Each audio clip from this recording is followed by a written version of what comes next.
Moving on, you got Red Riot. He has a internship with Fat Gum and Chimera Hero, another part of the Big Three. That along with the Spiral Girl. Um, the Chimera, that's a bit of a weird power. Basically, he gets his power by what he eats. Dude's throwing out tentacles, got clams, got wings. Apparently, it could go for anything. So you could be tossing out pork if he starts eating hot dogs. It's definitely a weird power. I mean, it's nice to have, but it's just kind of odd to just start seeing like how all these things goes in. And Yeah, you also start seeing Sun Eater's personality start standing out more. It definitely stood out a lot during the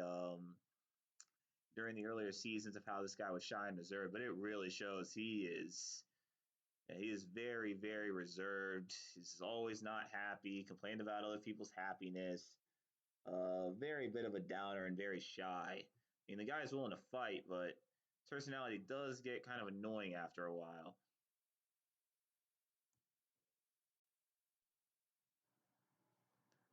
So while these guys are on patrol, you have some guy with a you essentially have a group of guys basically trying to sell drugs in the middle of the city. You have basically the other heroes stop them, except for one. And what ends up happening is while these guys are getting stopped, one of the guys that's in the crowd, he wasn't running from him, he was hiding in the crowd.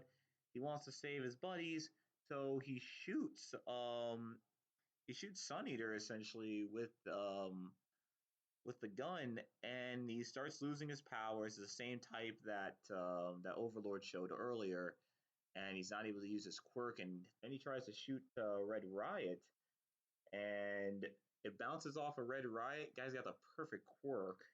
It'd be hard for anybody to stop that, but afterwards, after he finds out that the gun did not work, Red Riot chases him and beats him down basically, right up until the guy gets some steroids, and that steroids boost up his quirk. His quirk was initially weak, and now it's a very strong quirk. And just to beat him down and to protect the citizens around him, Red Riot gains a new form, this unbreakable form. It's just him, but now harder. It's basically like him now turning into almost like Diamond or something like that. Looks pretty decent. But the thing is, though, is that I really hope that was not just used for a one-time thing. I do want to see a little bit more of that to see if maybe this is like the second level and he has to master that form rather than just being it for show for a one-time thing. There was a I mean, same thing with the Iraq and Froppy thing. That's probably going to be a one-time thing, but I do want to see this unbreakable form turn into more than just hey, I'm just showing off once, and then sometime down the line you never see it again. I definitely do like that they are starting to use people other than the big three and Deku, Todoroki, and Bakugo. I do like seeing that they're not the only ones that get these power ups, but I do want to see more of Red Riot since they do seem to be giving this guy a little bit more of a push. One of the things that I also do like during that entire fight scene is that he seems really gullible for a hero. I mean, all throughout the time, he's telling him, you're a coward. Not he isn't even mad at the fact that he shot him.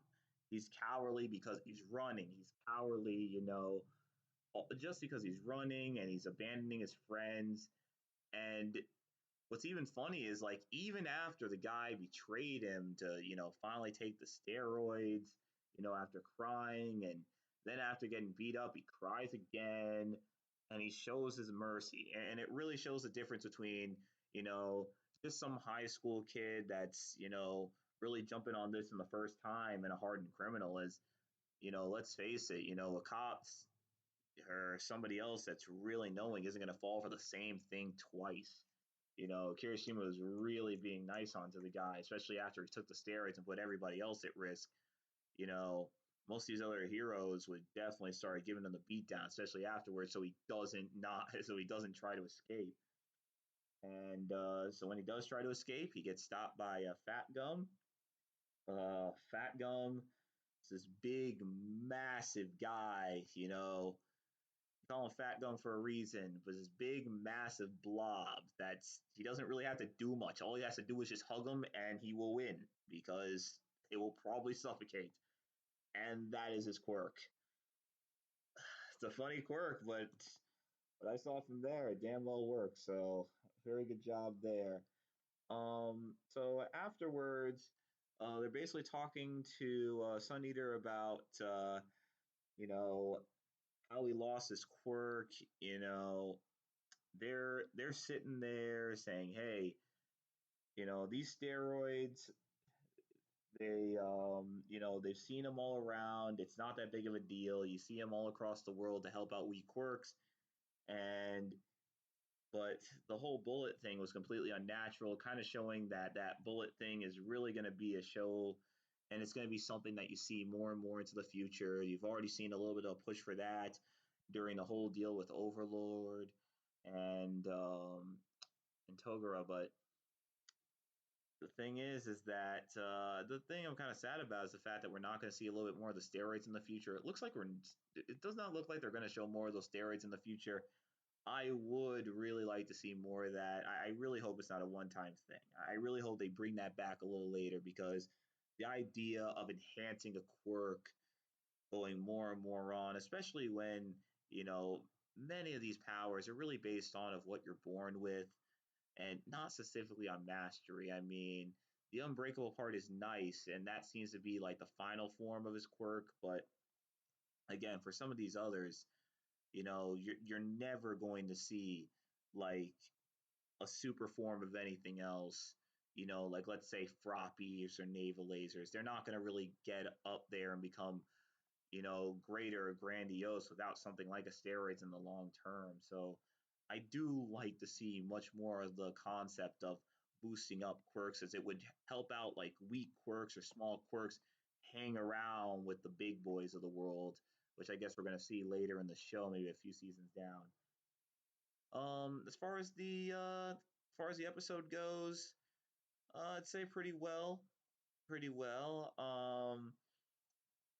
I mean, they do bring in a couple more things, especially with the whole steroids, you know, the gun and the bullets earlier, basically being able to take away quirks. It's almost like Eraserhead's quirk right in a nutshell.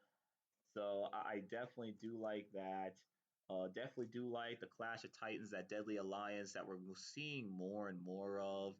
You're definitely seeing a little bit of it, but there is a bit of a wish list. I do want to see a little bit more of some of these steroids into the future and possibly see, some of these other guys start using their newfound powers. So that would be the episode review. This is Red Chaos out, and I'll be here to review the next episode of My Hero Academy, Season 4, Episode 6.